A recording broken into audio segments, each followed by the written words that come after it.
Welcome back. I am just a teacher. আজি এটা ধুনিয়া কনসেপ্ট লৈ ভিডিও ক্লাসটো আৰম্ভ কৰিম। যিটো কনসেপ্ট আমি জানো যদিও বহুতে ভুল কৰো কিয়নো ইয়াত দেখাই পোৱা গৈছে Ram is an honest, Ram is a honest. এই দুইটাৰ ভিতৰত কোনটো শুদ্ধ?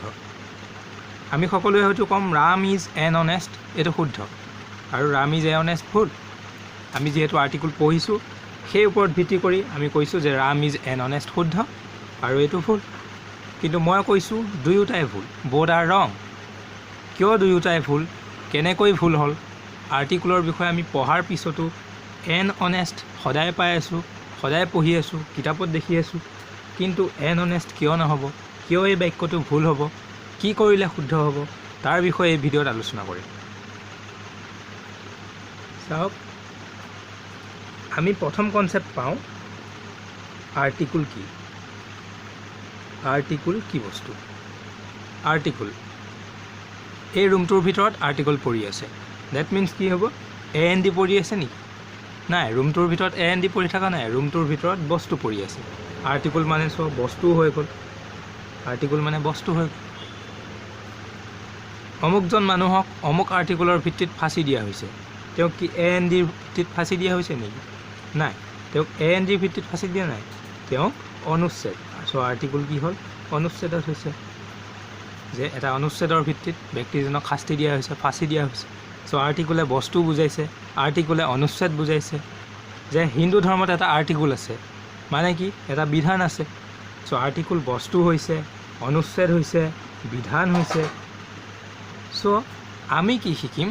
আমি শিকিম আৰ্টিকল এ এন ডি, যিটো আৰ্টিকল ইজ নাথিং। আৰ্টিকল একো বস্তু নহয়, আৰ্টিকল ইজ নাথিং।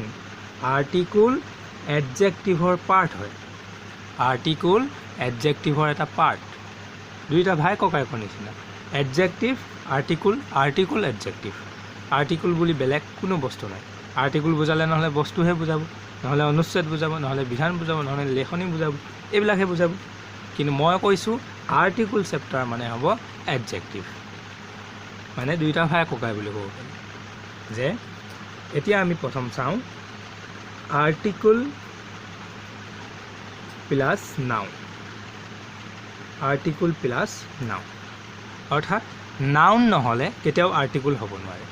অৰ্থাৎ যদি আমি নাউন নাপাওঁ, নাউন থাকিলেহে আগত আৰ্টিকল এ এন ডি এইকেইটাৰ ভিতৰত বহিব। যদি পিছত নাউন নাথাকে তেনেহ'লে আৰ্টিকল নবহিব। এইটো কনচেপ্টটো ভুল হ'ব। যদি আমি নাউন নাপাওঁ তেনেহ'লে আৰ্টিকল বহালে সেই গোটেই বাক্যটো আমাৰ ভুল হ'ব। ছাপ'জ ৰামে আম খায়, আমি কি লিখিম? Ram eats mango. এনেকেই পৰীক্ষাত লিখা দেখা যায় ৰামে আম খায়, আৰু কিছুমান টিচাৰক দেখা যায় শুদ্ধ মাৰি থৈ দিয়ে ৰাম ইটছ মেংগো। বাচ্চাইও লিখে ৰাম ইটছ মেংগো, ৰামে আম খায়। কিন্তু মেংগোটো কি? এটা নাউন হয়। মেংগো এটা নাম বুজোৱা পদ, মেংগো এটা কমন নাউন, মেংগো এটা কাউণ্টেবল নাউন, অৰ্থাৎ গণনা কৰিব পাৰিম, যিমান আমি নাথাকক হিচাপ কৰিব পাৰিম। চ' ৰাম ইটছ মেংগো এইটো কেনেকৈ শুদ্ধ হ'ব? এইটোতো ডাইৰেক্ট ভুল। According to grammar, according to article এই বাক্যটো শুদ্ধলি ভুল। কিন্তু যেতিয়া আমি পৰীক্ষাত এইটো লিখোঁ কেতিয়াবা শুদ্ধ দিব কোনোবা টিচাৰে ভুল দি থৈ দিব, জনাজনে ভুল দিব, নজনাজনে শুদ্ধ দিব। কিন্তু বহুতেই লিখে ৰাম ইটছ মেংগোৱে লিখে, ৰামে আম খায়, সীতাই আম খায়, সীতা ইটছ মেংগো, মই আম খাওঁ, আই ইট মেংগো। কিন্তু মেংগো নাউনৰ আগত সদায় আৰ্টিকল লাগিবই, নাউনৰ আগত আৰ্টিকল লাগিবই। চ' আৰ্টিকল নোহোৱাকৈ এ এন ডি একো নোহোৱাকৈ বাক্যটো কেনেকৈ শুদ্ধ হ'ল? এই বাক্যটো শুদ্ধ কৰিব লগা হ'লে আমি ইয়াত দিবই লাগিব ৰাম ইটছ এ মেংগো, এ দিবই লাগিব। ইয়াৰ মিনছ এটা আম খায়, ৰামে এটা আম খায় নেকি?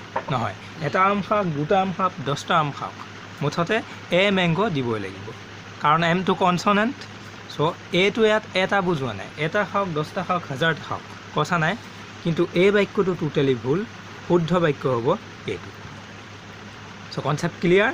যে আমি প্ৰথমে কি বুজিলোঁ? আৰ্টিকল লিখিব লগা হ'লে বা নাউন এটা লিখিব লগা হ'লে নাউনৰ আগত সদায় আমি আৰ্টিকল লিখিবই লাগিব। ডেটছ এক্সাম্পল এইটো পালোঁ যে ৰাম ইটছ মেংগো, এইটো টোটেলি ভুল হ'ব। ৰামে আম খায়, আমি লিখিব লাগিব ৰাম ইটছ এ মেংগো, কাৰণ mango is an countable noun, mango is a common noun, mango is a noun. So' আমি ইয়াৰ আগত এ দিবই লাগিব। এটা খাওক, 10টা খাওক, 1000টা খাওক, কথা নাই, আমি এটো দিবই লাগিব। এইটো প্ৰথম কনচেপ্ট যে আৰ্টিকুল নাউনৰ সদায় আগত আহিব। প্ৰতিটো কনচেপ্টতে আমি এইটোৱে পাম যে নাউনৰ আগত আৰ্টিকুল বহিবই। দ্বিতীয় কনচেপ্ট, 2 নম্বৰ কনচেপ্ট, যে আৰ্টিকুল থাকিব plus adjective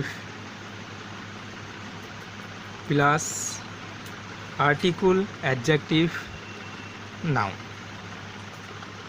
article adjective noun, এই 3টা বস্তু। মুঠতে নাউন আছেই, নাউন লাগে ডিষ্টেঞ্চ যিমানেই নহওক, মুঠতে নাউনৰ ওপৰত ভিত্তি কৰি আমি আৰ্টিকুল বহাব লাগিব। নাউনৰ ওপৰত ভিত্তি কৰি আৰ্টিকুল, ডিষ্টেঞ্চ মাজত যিমানেই নহওক, সিহঁতৰ মাজত যিমানেই দূৰত্ব নাথাকক, মুঠতে নাউন তাৰ আগত আৰ্টিকুল বহিবই লাগিব। মাজত এডজেক্টিভ এডভাৰ্ব যিয়ে নহওক, সেই কনচেপ্টৰ বিষয়ে চোৱা যাওক। যে ছাপ'জ এজন গ্ৰেণ্ডফাদাৰ আৰু এটা গ্ৰেণ্ডছন, অৰ্থাৎ ককা আৰু নাতিয়ে বজাৰলৈ গৈ আছে। গৈ থাকোঁতে বেলেগ ৰাস্তাৰ পৰা এজন শকত মানুহ আহি গ'ল, ইহঁতৰ মাজত সোমাই পৰিল। চ' এতিয়া এই বাচ্ছাটোৱে ককাকক ফ'ল' কৰিব, ফ'ল'টো এওঁকে কৰিব, কিন্তু কামটো কাৰ কৰিব? ককাকৰ। কামটো কাৰ কাৰণে কৰিছে? ককাকৰ কাৰণে কৰিছে, ককাকৰ লগত গৈ আছে, কিন্তু ফ'ল' কাক কৰিব লগা হৈছে? সেই শকত মানুহজন। চ' এইটো হৈ গ'ল নাউন, এইটো হৈ গ'ল এডজেক্টিভ, আৰু এইটো হৈ গ'ল আৰ্টিকুল। হয় যে ল'ৰাটোৱে কামটো কৰিব ককাকৰ কাৰণে, কিন্তু ফ'ল' কৰিব লাগিব মানুহজনক। চ' আৰ্টিকুল এডজেক্টিভ নাউন এনেদৰে লিখিব লাগিব। ধৰি লোৱা যে Sudhir is an honest boy. Sudhir is an honest boy. এইটোত আমি কি পালোঁ? Sudhir is an honest boy. ইয়াতে মাজত আমি পালোঁ এডজেক্টিভ, তাৰ পাছত পালোঁ নাউন। কিন্তু এনটো কিয় বহিছে?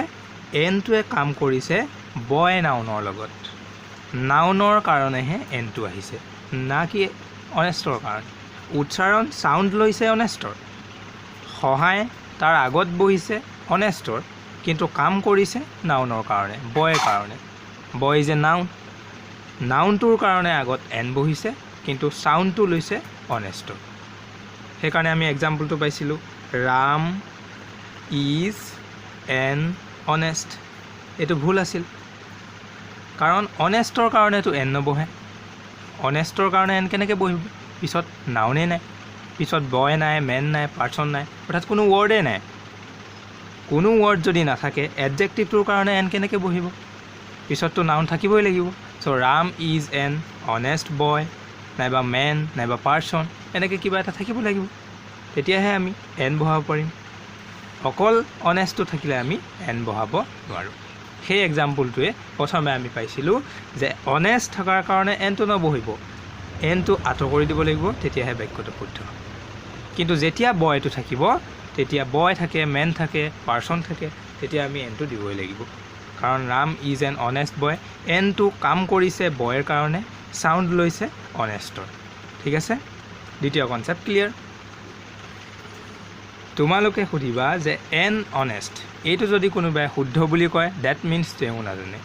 কাৰণ এন অনেষ্ট এডজেক্টিভৰ আগত নবহে, কাৰণ এডজেক্টিভৰ আগত বহা হয় সেইটোৱে শুদ্ধ হ'ল হয়, এডজেক্টিভৰ আগত বহা হয় এইটো শুদ্ধই হ'ল হয়। কিন্তু এইটো ভুল কিয় হ'ল? কাৰণ একৰ্ডিং টু ৰুল শেষত নাউন থাকিবই লাগিব। নাউনৰ আৰু আৰ্টিকুলৰ মাজত যিমানেই ডিষ্টেঞ্চ নহওক, মুঠতে নাউনটোৰ কাৰণেহে এনটোৱে ক্ৰিয়া কৰিব, না কি এইকেইটাৰ কাৰণে। চাউণ্ড এইকেইটাৰ ল'ব, কিন্তু নাউনটোৰ কাৰণেহে আৰ্টিকুলটোৱে ক্ৰিয়া কৰিব। ছাপ'জ বয় লিখিছা, অকল বয় লিখিবই নোৱাৰি, ইয়াৰ আগত আৰ্টিকুল নহয় এ, নহয় ডি বহাবই লাগিব। এ বয়, D boy, A boy, the boy, এনেকৈ বহাবই লাগিব কাৰণ এ বয় দা বয় আৰ্টিকুল বহাবই লাগিব অনলি বয় আমি কেতিয়াও লিখিব নোৱাৰোঁ কাৰণ বয়টো এটা নাউন হয় নাউনৰ আগত আৰ্টিকুল মাষ্ট বি চ' এ বয় দা বয় আহিবই লাগিব নাহিলে বাক্যটোৱে ভুল হয়নে এতিয়া আমি চাওঁ তৃতীয় কনচেপ্ট তৃতীয় কনচেপ্ট মতে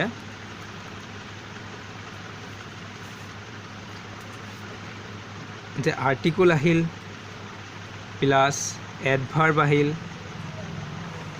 প্লাছ এডজেক্টিভ আহিল প্লাছ নাউন আহিল মুঠতে নাউন আহিবই লাগিব আৰ্টিকুল কাৰ কাৰণে আহিব নাউনৰ কাৰণে আৰ্টিকুল ফৰ নাউন মাজত এডভাৰ্ব এডজেক্টিভ আদাৰ ৱৰ্ড যিয়ে নাথাকক মুঠতে নাউনৰ কাৰণেহে আৰ্টিকুলে কিয়া কৰিব এইটো তৃতীয় কনচেপ্ট যেনে he is a very fat man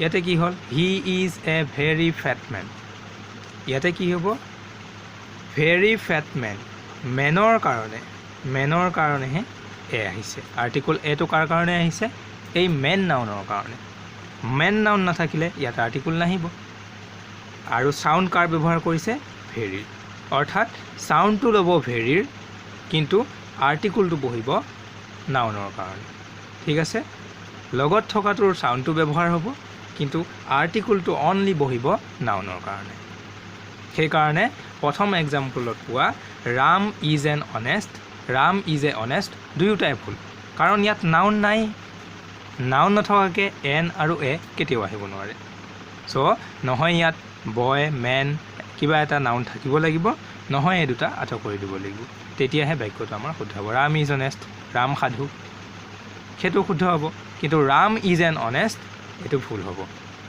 এইটো কোনোপধ্যে শুদ্ধ হ'ব নোৱাৰে ই ৰুলক প্ৰত্যক্ষা কৰিব এইটো ৰুলৰ নিয়মৰ বাহিৰত হ'ব ঠিক আছে তাৰপাছত চোৱা যাওক আমি কিছুমান আৰ্টিকুল পঢ়োঁতে আৰ্টিকুল আমি কেনেকৈ পাওঁ আৰ্টিকুল দুটা পাওঁ এটা পাওঁ ইনডিফিনিট আৰু এটা পাওঁ ডেফিনিট ইনডিফিনিটত কি পাওঁ এ আৰু এন ঠিক তেনেকৈ ডেফিনিটত আমি ডি পাওঁ ঠিক আছে কিন্তু ডি ড এই আৰ্টিকুলটোক ডেফিনেট আৰ্টিকুল ডিক আমি ড ডি দুটা উচ্চাৰণ কৰিব লাগে কাৰ ক্ষেত্ৰত কি উচ্চাৰণ হয় এইটো আমাৰ সদায় উল্টা পুল্টা হয় সদায় আমি ভুল কৰোঁ উচ্চাৰণত আমি গণ্ডগোল কৰি দিওঁ যে কোনোবাই দা কয় কোনোবাই ডি কয় কিন্তু কিয় কয় কি ক্ষেত্ৰত কয় চাওক ডিটো এবাৰ দ্য বয় আৰু এটা পাওঁ ডি বয় পাওঁনে কিছুমানে দ্য বয় কয় কিছুমানে ডি বয় কয় কিন্তু ৰিয়েলিটিত কোনটো শুদ্ধ হ'ব দ কেতিয়া ক'ব লাগিব ডি কেতিয়া ক'ব লাগিব চাওক যদি কনচনেণ্ট হয় যদি সাউণ্ডটো কনচনেণ্ট হয় উচ্চাৰণটো যদি কনচনেণ্ট হয় তেতিয়া ড আৰু যদি ভাৱেল হয় উচ্চাৰণ আৰু উচ্চাৰণটো যদি ভাৱেল হয় তেতিয়া ডি যেনে কনচনেণ্টৰ উচ্চাৰণ বয় কওঁতে তেতিয়া দিব দ্য বয় কিন্তু ভাৱেল এপল বুলি কওঁতে ইয়াত ডি এপেল ঠিক আছে এপল কওঁতে ভাৱেল উচ্চাৰণ চ' ডি এপেল কিন্তু বয় কওঁতে কনচনেণ্ট উচ্চাৰণ চ' দা বয় ঠিক আছে এনেদৰে ডি আমি ড উচ্চাৰণ বেলেগ বেলেগ কৰিব লাগিব অৰ্থাৎ ভাৱেল উচ্চাৰণ হ'লে ডি এপল কনচনেণ্ট উচ্চাৰণ হ'লে দা বয় সেইকাৰণে দা ফেটমেন ডি আইচক্ৰীম এনেকৈ চ' আপোনালোকে সুধিব পাৰে বেলেগক যে ৰাম ইজ এন অনেষ্ট